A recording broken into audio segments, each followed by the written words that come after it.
Saludamos a la doctora Caroline Ávila. Ella es académica de la Universidad de la SUAY, experta en comunicación política. Caroline, bienvenida. Tiempos complejos vive el país y el gobierno nacional tendrá una importante cita, una cita internacional aquí en la ciudad de Cuenca, sin poder exhibir trofeos significativos, trofeos gubernamentales, logros que divulgar relacionados con la provincia de la SUAY, en el marco de una situación nacional muy compleja por la crisis energética y en clara contravía con respecto a sólidas iniciativas pro-medioambientales de la provincia de la SUAY. ¿Podría convertirse esta cumbre en un tema conflictivo para el gobierno ante los anuncios que se dan ya por parte de varias organizaciones sociales de que habrá protestas?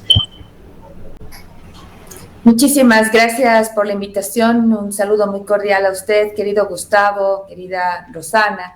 En efecto, la evidencia que nosotros tenemos de cuánto le ha apostado el gobierno a la dedicación a la SUAY y a Cuenca ha sido exclusivamente esta cumbre. Lo dijo expresamente en el discurso muy corto de 3 de noviembre. Hoy día el editorial del Mercurio lo plantea con claridad. Sobre de qué manera, diremos, el presidente Noboa dejó a un lado todas las otras peticiones y puestas, diremos, de agenda que en este caso el alcalde le planteaba en su discurso. No hizo ninguna escucha atenta, sino directamente dijo: para ustedes está la cumbre. Y no hay cumbre sin contracumbre. Esto sucede en las grandes, en las medianas y en las pequeñas.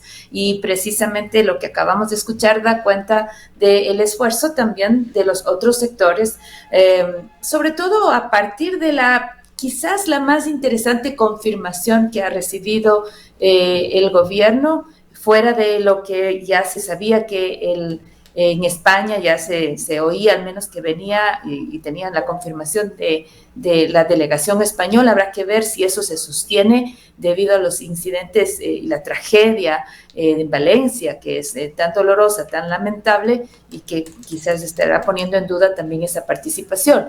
Pero la confirmación... Perdona, Caro, que te interrumpa. Pedro Sánchez ya ha dicho que no va a venir a la cumbre iberoamericana aquí en Ecuador, pero sí se ha confirmado la presencia del rey de España.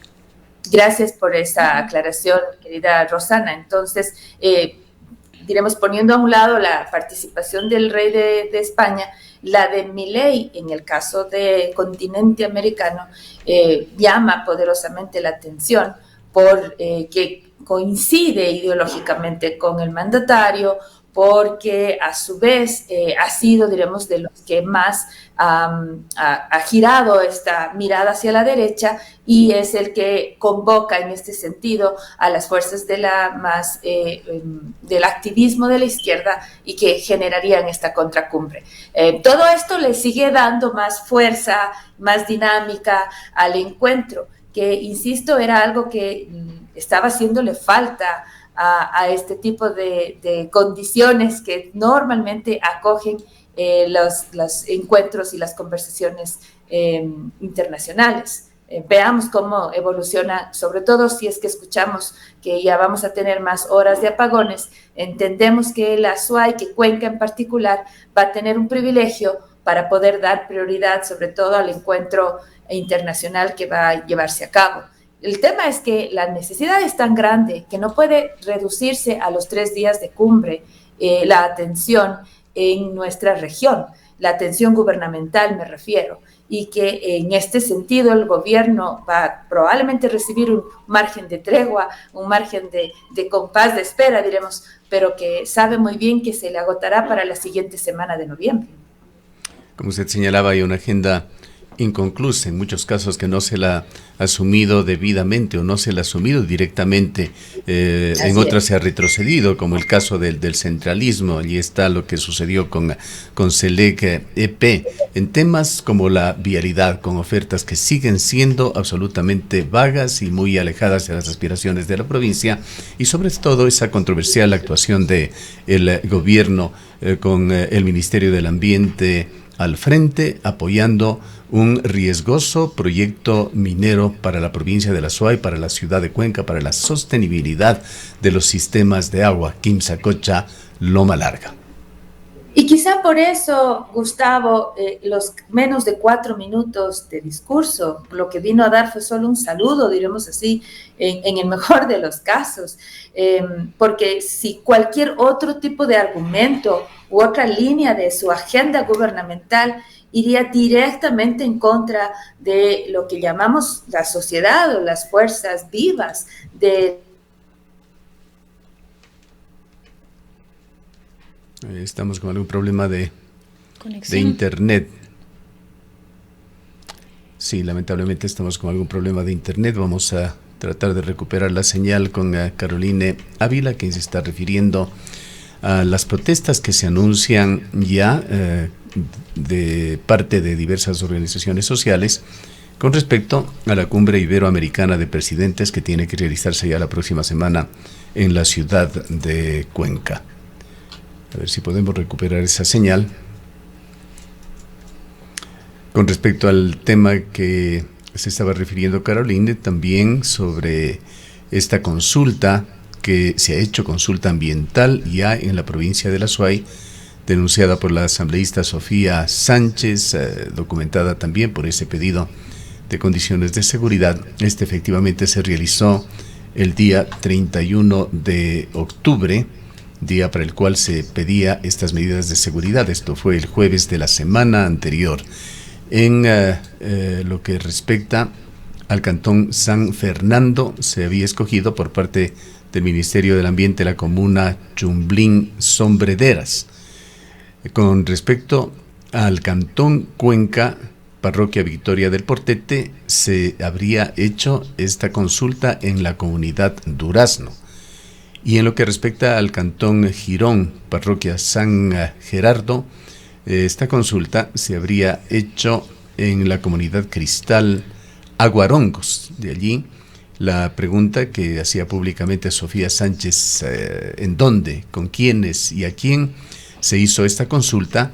Que de acuerdo con el Ministerio del Ambiente abre la puerta para que continúe adelante este proyecto minero. Esperamos recuperar la señal con Caroline Ávila. Mientras tanto, les informamos de medidas adicionales que está proponiendo el presidente de la República en los días en los cuales se va configurando también ya una mayor atención del público a la campaña política. La noche de ayer, el presidente de la República ha enviado dos proyectos de ley, dos proyectos de leyes orgánicas para que sean estudiados por los integrantes de la Asamblea Nacional.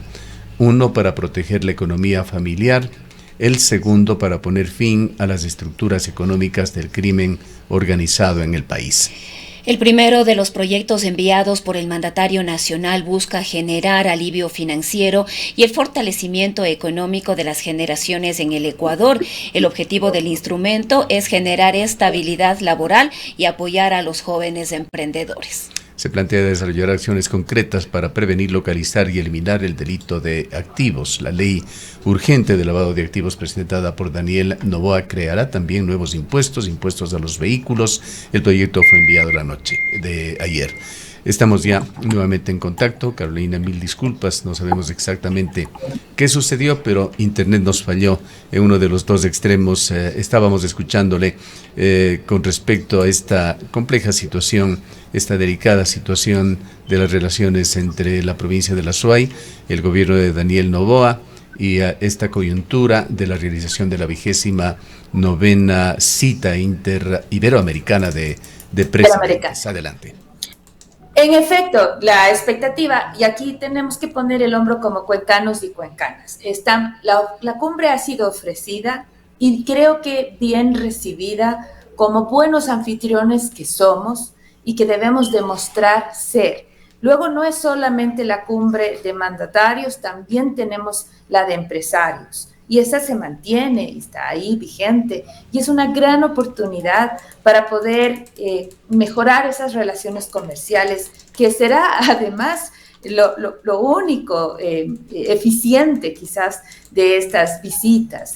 Por lo general ya los encuentros de mandatarios han perdido peso, han perdido fuerza, han perdido eficiencia, y más bien son estas otras conexiones, estas reuniones paralelas, estas reuniones de segundo piso, de cuartos de al lado, diremos así, los que terminan generando los resultados. De manera que la próxima semana hay que estar atentos, por ejemplo, a la cumbre de empresarios, además, por supuesto, de las citas protocolarias de los mandatarios, que en este caso España y Argentina principalmente representadas. Sabemos que hay vicepresidencias que han confirmado su asistencia, representantes desde Cancillería, que también en otros casos, en otros países, eso así lo dice.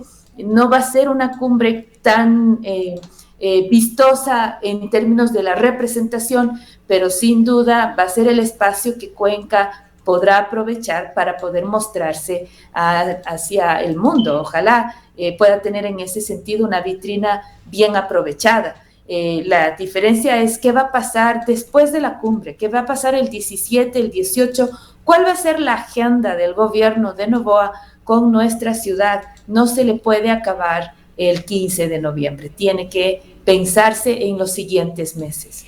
Además, Caro, esto tiene que ver de una u otra manera con el otro tema que estábamos abordando, y me parece que ya lo comentamos íbamos a comentarlo contigo respecto de esta decisión del Ministerio del Ambiente de avanzar ya en la explotación o de avalar el inicio de la explotación minera en Quimsacocha, pues esta cumbre de jefes de Estado, esta cumbre iberoamericana de presidentes y mandatarios, tiene en su lema innovación, inclusión y sostenibilidad, y precisamente este último, la sostenibilidad, se contradice con estas acciones que pretende el gobierno ecuatoriano arrancar ya, como es la explotación, una licencia ambiental que se otorgaría por parte del MATE a esta minera extranjera para iniciar ya la explotación en Quimsacocha, y esta cumbre se va a realizar y desarrollar precisamente aquí en nuestra ciudad. Y ahí hay una oportunidad, por ejemplo, de poder explicar, al menos desde las fuerzas vivas de una sociedad que nunca ha sido silenciosa como la cuencana, para poder expresar, diremos, cuál es la opinión que ha sido varias veces consultada y públicamente expuesta, de cuidado del agua, del cuidado ambiental. Esta es una ciudad y una población, en el caso de la provincia de La Suay, que tiene una cultura y una tradición de cuidado ambiental hermosa, y que debe seguir siendo así, y más todavía con lo que nos ha demostrado en este momento este desorden climatológico llamado calentamiento climático. Es importante tener en cuenta todos estos factores y cómo nuestra ciudad y nuestra provincia ha sido cuidadosa o preocupada, y esto no se puede soslayar. De manera que es una oportunidad también esta próxima semana de expresar a viva voz esa preocupación. Ahora, que sean escuchadas esas preocupaciones, ya ahí hay una gran diferencia. Vayamos, Caroline, los temas relacionados con la dualidad presidente, precandidato por el momento, candidato del presidente Noboa, las medidas que se están tomando, las acciones públicas del presidente, que dan también motivo de conversación, de análisis, distrayéndose de esos problemas centrales como la crisis energética. La noche de ayer el presidente ha enviado 2 proyectos de ley orgánica a la Asamblea Nacional. Uno que lo señala en sus considerandos, que está dirigido para proteger la economía familiar, otro para poner fin a las estructuras económicas del crimen organizado, que vendrá de la mano con impuestos a los vehículos para quienes tienen un vehículo particular en Ecuador. Por otra parte, está esa intención del gobierno de sacar a las personas privadas de la libertad del grupo de sectores vulnerables. Esto ha recibido varias lecturas. Varios expertos han señalado que constitucionalmente esto no pasará más allá de un primer análisis de la Corte Constitucional y que es más bien una medida que intenta el presidente de la República y a su candidatura de ganar mejores o mayores sentimientos de empatía de su administración ante los ciudadanos. En todo caso, escuchemos su análisis sobre estas medidas que va tomando el gobierno y que los pone en el tapete de la discusión nacional. Está repartiendo temas para la agenda, ¿no? Si a eso le añade un par de días atrás los bonos para los jóvenes, bonos además sobre acciones medioambientales inclusive, ¿no? $400 mensuales para estos jóvenes durante un periodo X de tiempo es una cosa muy extraña de ver, y además por la cantidad de jóvenes que estarían planteados en esa bonificación. Insisto, muy raro por la época en la que se estaría entregando estos bonos y a puertas de un proceso electoral. Me extraña además el silencio de las otras candidaturas, la fragilidad en la que se encuentran frente a esta condición clarísima de intervenir en la opinión pública bajo una extrema favorabilidad en ese contexto. En todo caso, está repartiendo cartas para poder intervenir en la agenda pública, en una conversación que a todas luces podría, si es que no se profundiza, favorecer, entre comillas pongo el término, a una posible candidatura, a una posible postura política que termina polarizando la conversación. Son necesarias conversaciones más profundas, porque no todo es blanco y negro, necesitamos revisar los grises, y esos grises no pueden estar en el contexto de la calentura electoral. Eso es parte de la irresponsabilidad de la clase política. Hacerlo, lo único que genera es la famosa demagogia e inclusive el cinismo en política. Pero claro, no lo miran desde esa perspectiva porque están mirando siempre desde la posibilidad electoral.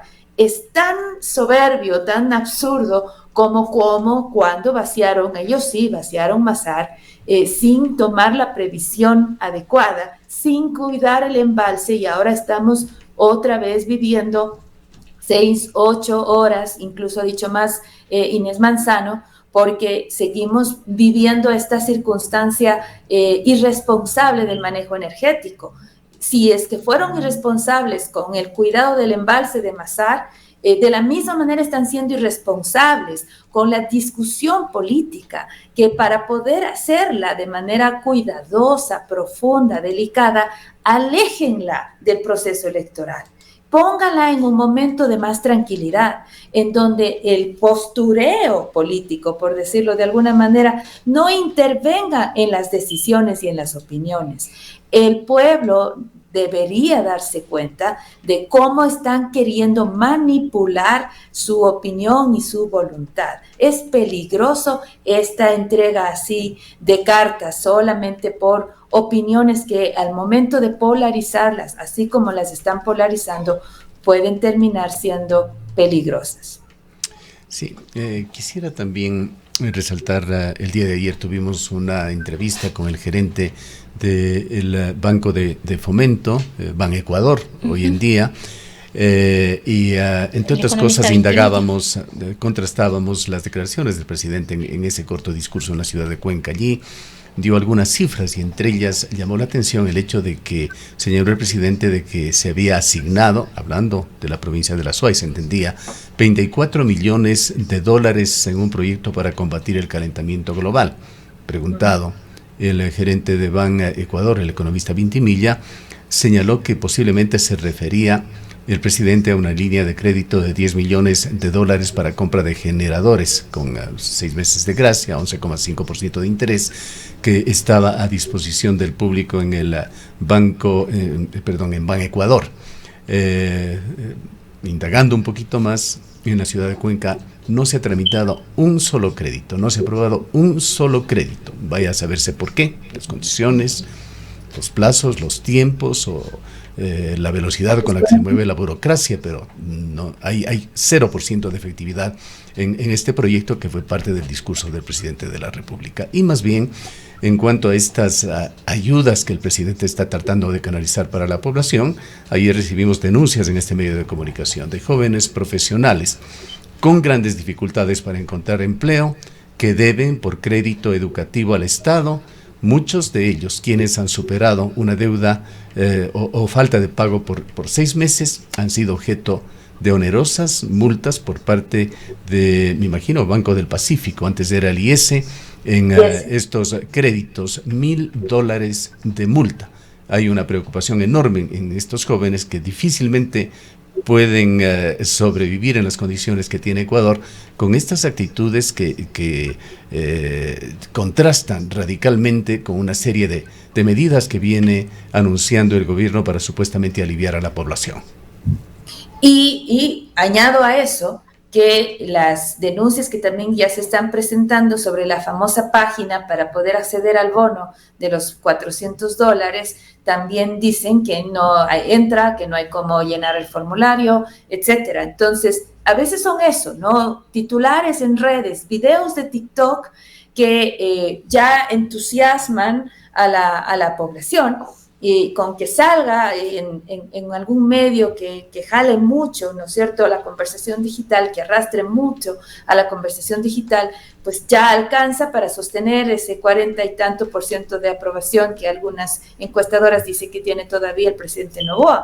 Y de alguna forma la realidad es otra, ¿no? Ese es precisamente el peligro en el que nos encontramos cuando se vive en un estado de conversación, de manipulación de la conversación, que puede de alguna forma terminar siendo engañoso sobre la realidad que la ecuatoriana y el ecuatoriano está sufriendo, está viviendo. Y eso hay que tener mayor cuidado, ¿no? Lo que nos dijo, por ejemplo, el presidente necesita, el 3 de noviembre pasado, necesita un fact-checking urgente. Qué bueno que ustedes han podido comenzar ahí haciendo esta verificación. Y qué pena que las mentiras o que estas verdades a medias estén viniendo además desde el sector oficial, que uno no podría pensar que desde la misma voz presidencial tengamos que estar haciendo este tipo de cuidados, ¿no? Pero lamentablemente a eso nos estamos sometiendo vez tras vez, y no solo en esta administración, viene ya desde una práctica política anterior. Pero además, Caro, vale la pena en este contexto insistir en algunas reflexiones que ya lo hemos hecho contigo de cara al proceso electoral de 2025. Le acabamos de escuchar a la ministra Manzano en un diálogo ahora en la mañana en Ecuavisa, si no me equivoco, diciendo que ya se incrementan los cortes de 8 horas y quizás un poco más desde la próxima semana. Esto de alguna manera va a tener un impacto si hasta el mes de diciembre no logra el presidente de la República poner en marcha esos ofrecimientos que ha hecho respecto de las termoeléctricas, de los termogeneradores que iban a llegar al país, en fin, y otros temas sobre los cuales se ha referido, y que, según había dicho, a partir de diciembre la situación energética tenía ya la posibilidad de resolverse. Y ahí tú tienes la razón de estos anuncios. ¿Por qué? Porque le tiene a la población hablando sobre quitarle estos derechos a las personas privadas de libertad. Le tiene a la población hablando sobre los bonos para los jóvenes o sobre líneas de crédito que no, incluso ni siquiera son efectivas. En fin, o sea, todo este tipo de anuncios lo único que generan es, mire para este otro lado, y no a lo que está en realidad pasando, que son 8 horas sin luz. No serán 6 y tendrán peores cosas. Entonces, es jugar con el abuso de los distractores. En gestión de comunicación gubernamental se entiende que al final del día trabajamos con la conversación. O sea, la conversación es nuestra principal herramienta, a favor o en contra. Y entendemos que si es que manejamos una conversación hacia espacios en donde la estrategia manda, el ejemplo clarísimo es lo que le pasó a Donald Trump con Kamala Harris. Manejaron la conversación hacia la línea más estratégica favorable a Trump y el resultado es el que tienen ahora. Pero una cosa es en el proceso electoral. En función de gobierno, es largo aliento. Entonces, el abuso del distractor termina agotando los esfuerzos y, a su vez, a la población. Eso está pasando en este año. Ha habido un abuso de distractores que terminan agotando a la población, sin duda a los mismos medios de comunicación, y yo creo que ya se está comenzando a reflejar en las estadísticas, en las encuestas. Bien, la intención original con Carolina era hablar algo sobre ese fenómeno que se dio en los Estados Unidos, del triunfo de Donald Trump. No vamos a dejar de hacerlo en estos últimos minutos, por favor, Caroline. Estas elecciones que han llamado tanto la atención, primero por la falta de precisión nuevamente de las encuestas. Se hablaba de una cerradísima situación que se iba a dar en los Estados Unidos. Muy pocas encuestadoras se atrevían a vaticinar un ganador. Lo hizo, entre las excepciones, la prestigiosa revista The Economist, que era la única que le daba un triunfo a la candidata demócrata. Sin embargo, el triunfo de Donald Trump es demoledor. Ha ganado prácticamente todo, ha roto una serie de récords. Los norteamericanos son muy buenos para llevarlos, consolidando a un personaje atípico, controversial, amoral, como presidente por segunda ocasión en los Estados Unidos. Tema que nos lleva a hablar del discurso populista de Donald Trump, de ese discurso también que desafía muchos principios y valores, incluso como lo señaló el diario The New York Times, tan pronto como se consolidó el triunfo de Donald Trump, pero deja también claridad de que hay una evidente falta de sintonía entre el Partido Demócrata con ese crisol de razas que conforman el complejo universo electoral de los Estados Unidos. ¿Cuál es su visión sobre lo que ha sucedido allá?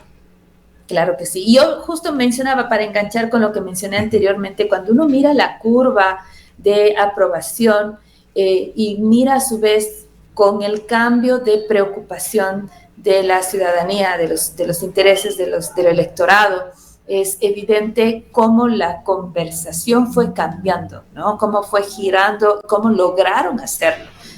Parte principalmente porque encontraron uno de los issues o temas, ¿no?, que era débil para Kamala Harris, que era el manejo migratorio, de la inmigración.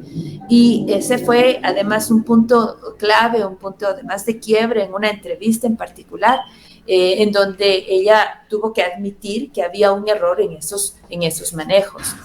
Ese tipo de conversación no trascendió tanto como le dicen ellos, en el mainstream media, en los medios más consolidados y tradicionales, pero sí en los podcasts, en los espacios de conversación más polarizada de opinión. Esos espacios en Estados Unidos en particular han ido adquiriendo fuerza de una manera tan importante. Los demócratas no se dieron cuenta a tiempo. Ya los estrategas en la opinión, en comunicación política y en marketing electoral ya lo comenzaron a mencionar, y algunas noticias comenzaron a salir sobre el esfuerzo republicano de ingresar en esos espacios, de inclusive contratar influencers, streamers, gente que estaba trabajando en YouTube, que estaba haciendo podcasts, hablando principalmente de estos temas, tanto la economía, que sí estaba golpeada, y como la migración, al punto que la democracia como preocupación, los derechos como preocupación, comenzaron a cambiar respecto de estos otros dos valores. En la encuesta de salida, que es lo que se le conoce a la encuesta de boca de urna, la encuesta del martes pasado, y le preguntan a la población por quién votó y por qué, cuáles fueron los principales valores que usted considera importantes en este momento en el país, creció profundamente estos dos. La economía primero, la migración segundo. Y en otra menor dimensión, el aborto y todos estos otros valores de tipo social asociados con la candidata, la vicepresidenta Harris. ahí un poco uno se puede dar cuenta cómo el manejo de la conversación y el interés y la preocupación giró en torno a Trump. Eso es una destreza, ahí sí, de la comunicación política, pero con este instrumento interesantísimo que es el de los podcasts y de los influencers, streamers que están en este espacio muy particular. No hay que desestimar esta herramienta que ha comenzado a surgir con fuerza. ¿Pero por qué surgen con fuerza, Gustavo y Rosana?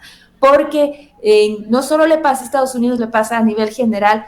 Los medios de comunicación están perdiendo credibilidad y confianza. Están, de alguna manera, como institución, el sistema medial está perdiendo esa fuerza que hace 20 años atrás tenía, esa capacidad que tenía de instalar agenda en la gente. Porque una cosa es instalar agenda, obvio, están ahí los titulares, pero en la gente es en donde se tiene que dejar claro la agenda. Y la gente muchas veces opina distinto de los titulares del New York Times o del Washington Post. Y eso es básicamente lo que sucedió, entre otras cosas, por supuesto, en la elección estadounidense. Los demócratas tienen que hacer una lectura mucho más profunda. No se trata solamente del fenómeno Trump, ya no debería ser planteado solo como un fenómeno a Trump, sino como un fenómeno a esa clase política que no es Trump, ni Milei,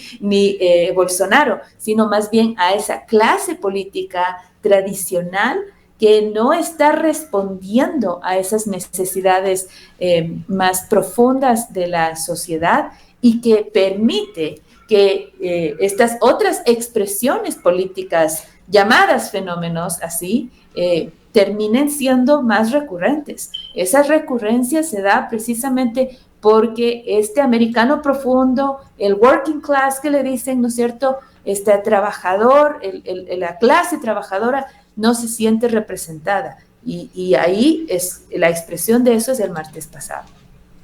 Bien, si bien a la votante norteamericano promedio de Donald Trump se le califica como una persona sin educación superior, clase media o baja, el día de ayer incidentalmente conversábamos con un abogado norteamericano que vive en la ciudad de Cuenca, uno de los inmigrantes a esta ciudad, y él señalaba que desde su visión estaban un 70% de los norteamericanos descontentos con el manejo de la economía del gobierno de Biden, y que él interpreta también como que el voto que se dio de esa forma tan contundente fue un voto también contra la agenda progresista de Kamala Harris, que no llega a convencer a los Estados Unidos.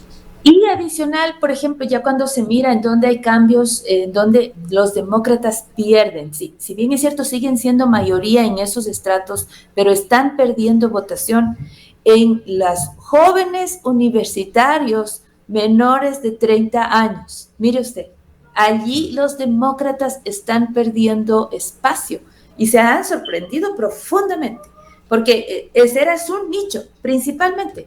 Y ahí, por ejemplo, condados profundamente universitarios, en el famoso cinturón de hierro que le llamaron, ¿no es cierto?, en esos estados cercanos a los lagos, allí perdieron espacio en esos condados, en donde estaban principalmente jóvenes universitarios, porque en esos segmentos menores de 30 años, esa es, por ejemplo, una mirada que hay que revisar. Y ya se está hablando de los famosos podcasts, que fueron un efecto interesantísimo para poder seguir estudiando. Nosotros acá en el Ecuador tenemos podcasts, tenemos gente de izquierda y de derecha, porque estos son espacios de mayor polarización ideológica y que tienen gran cantidad de audiencia.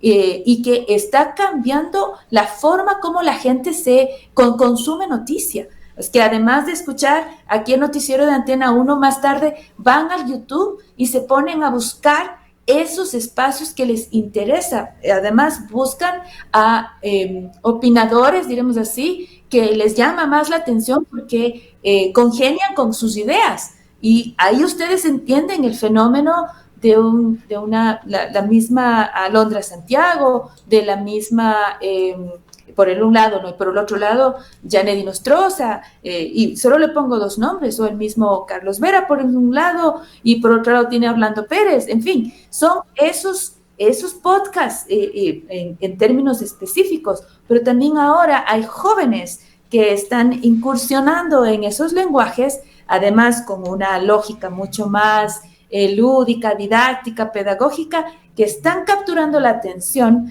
de quienes quieren discusiones distintas. Por ejemplo, uno es José, gracias al José le encuentran en TikTok, o Pablo, que son muchachos, pero que hacen debates profundos y con un lenguaje muy llamativo para este segmento de jóvenes, en donde comienzan a llamar más la atención. Estos son los influencers que los republicanos conquistaron y que con esa habilidad y con otras, obviamente no es la única estrategia, pudieron cambiar, darle un giro a la conversación. Así es. Realmente este martes hizo historia en los Estados Unidos y queda muchísimo por analizar en el mediano y en el largo plazo, tarea que la tienen ustedes y politólogos ecuatorianos, Caroline. Le queremos agradecer mucho por su presencia. Muy amables. Gracias, Rosana. Hasta luego. Ha escuchado a Caroline Ávila, profesora de la Universidad de la SUAY, experta en comunicación política. Son las 8:18.